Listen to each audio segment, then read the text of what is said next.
Assalamualaikum warahmatullahi wabarakatuh. Alhamdulillahi rabbil alamin. Wassalatu wassalamu ala sayyidina Muhammadin sayyidil mursalin wa ala alihi wa sahbihi ajma'in. Amma ba'. Dalam menjalani kehidupan di alam dunia ini, kita selaku manusia, terkhusus umat muslim, tidak terlepas dari yang namanya aturan-aturan yang mesti kita jalankan di alam dunia ini. Maka patokan ataupun timbangan dalam kita mengetahui yang hak dan yang batil, mana yang benar, mana yang salah, timbangannya tiada lain adalah syariat Islam, adalah hukum yang telah digariskan oleh Allah Ta'ala, yang telah diturunkan kepada baginda Nabi kita, Nabi besar Muhammad sallallahu alaihi wasallam. Maka kebenaran dalam menjalani kehidupan ini haruslah kebenaran yang sesuai dengan aturan Rasulullah, bukan sesuatu yang benar menurut pemahaman dan nafsu kita sebagai manusia. Hadirin dan hadirat yang berbahagia, maka dalam pengenalan syariat Islam, dalam pengenalan mana yang benar, mana yang salah, kita contohkan bagaimana Rasulullah sallallahu alaihi wasallam dalam menjalankan risalahnya, dalam menjalankan dakwahnya. Tiada lain dimulai dengan keluarganya.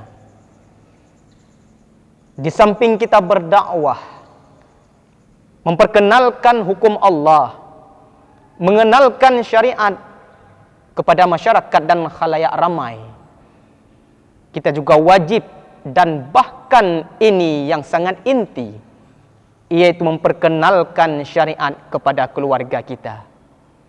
Maka seorang pemimpin rumah tangga, seorang yang telah bergelar dengan suami, yang telah bergelar dengan ayah, kewajiban seorang suami ataupun seorang ayah bukan hanya memberikan nafkah, bukan hanya mencari makan untuk menghidupi keluarganya, namun yang terlebih penting adalah mengenalkan hukum-hukum agama, mengenalkan hukum-hukum syariat kepada orang-orang yang di bawah tanggung jawabnya. Maka dalam sebuah hadis dari Ibnu Abbas diriwayatkan, hadis Ibnu Majah, Rasulullah mengatakan, akrimu auladakum wa ahsinu adabahum. Muliakanlah anak-anakmu dan baguskanlah, perbaikilah adab-adab mereka. Maka jangan sampai istri dan anak-anak kita menjadi orang-orang yang menarik tangan ayah dan suaminya ke dalam nerakanya Allah.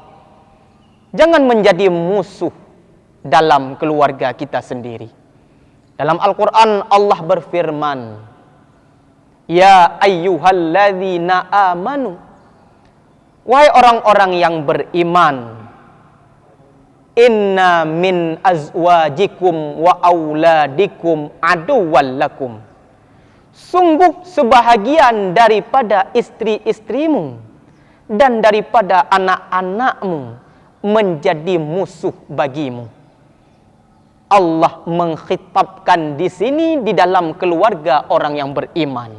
Maka di dalam keluarga orang yang beriman pun tidak semuanya ataupun belum tentu beriman semua. Bisa saja menjadi musuh dalam selimut. Maka di sini Allah mengatakan, yang menjadi musuh itu bisa saja pasangan kita ataupun anak-anak kita. Fahdharuhum, maka berhati-hatilah olehmu terhadap mereka. Maka jika kita lihat, Allah memberikan warning, Allah memberikan peringatan kepada kita yang bahwa musuh kita belum tentu di luar rumah kita. Bisa saja anak dan istri kita yang menjadi musuh. Siapakah mereka? Siapakah anak dan istri yang menjadi musuh bagi suami dan ayahnya? Yaitu mereka-mereka yang menjadi sebab masuknya ayah ataupun suaminya ke dalam nerakanya Allah. Maka inilah yang perlu perhatian bagi kita selaku pemimpin di dalam rumah tangga. Sudahkah kita mengajarkan istri kita? Sudahkah kita memberikan adab terhadap anak kita? Apalagi di zaman yang sungguh luar biasa haru-haranya. Di zaman akhir zaman ini, bagaimana kita lihat pengaruh media sosial yang begitu mudah menghancurkan setiap individu. Maka istri-istri yang senantiasa mempertontonkan auratnya, baik secara langsung ataupun melalui media-media, suaminya mengetahui hal tersebut namun rida bahkan membiarkan hal itu. Rida terhadap kelakuan-kelakuan apa yang dilakukan oleh pasangannya, maka seromantis apapun di dalam keluarga, semesra apapun dalam foto dan video yang diupload dalam Instagram, Facebook, dan media-media sosial yang lainnya, yang kita lihat mungkin hanya yang zahirnya saja, yang bahwa mereka mesra dalam dunia, namun bisa saja kemesraan itu akan sirna ketika nyawa telah Allah cabut. Di sanalah akan ada penyesalan yang bahwa dengan sebab kelakuan istrinya, dengan sebab kelakuan anaknya, itulah yang menghantarkan seorang suami ataupun seorang ayah menuju nerakanya Allah. Na'udzubillah summa na'udzubillah.